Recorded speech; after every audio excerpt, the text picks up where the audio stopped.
The country's official opposition party continues to lick its wounds. Federal Council Chair Helen Zille finds herself at the helm once again.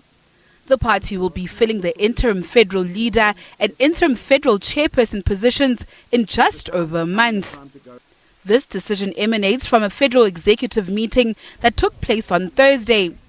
But what kind of leaders will the DA have to elect to prevent the party from imploding? So the challenge for the party is that it must adhere to this idea that it must judge the potential caretaker leader on the basis of his or her qualifications, experience, while taking into account this person's conduct. So the report that Leon et al.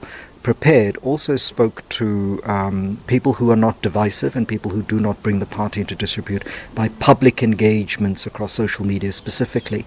And so whether Helen Zille is that person who becomes the caretaker leader is something that the party has to think of, because if Mmusi Maimane and Athol Trollip left because partly of this report and what happened over the weekend in the FedEx, the question remains whether or not the FedEx can appoint somebody who is as implicated as they are.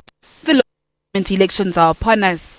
Could that be a barometer that will measure the DA's lifespan? The second challenge that they have is, with the African National Congress in open disarray, with the challenges that the EFF has had to its legitimacy in the wake of the VBS scandal, it is, I think, an indictment of the DA's internal dynamic that it could not capitalize on that as the official opposition, and in fact has declined since its so-called gains of 2016. The next local government elections in 2021 will be a test for the party, and so it has to get its house in order as soon as possible so that it does not carry this baggage into that election campaign. John Steenhuisen is no longer the party's chief whip in the National Assembly, as his tenure is linked to Maimane's term. In the meantime, Jacques Julius will be the interim chief whip.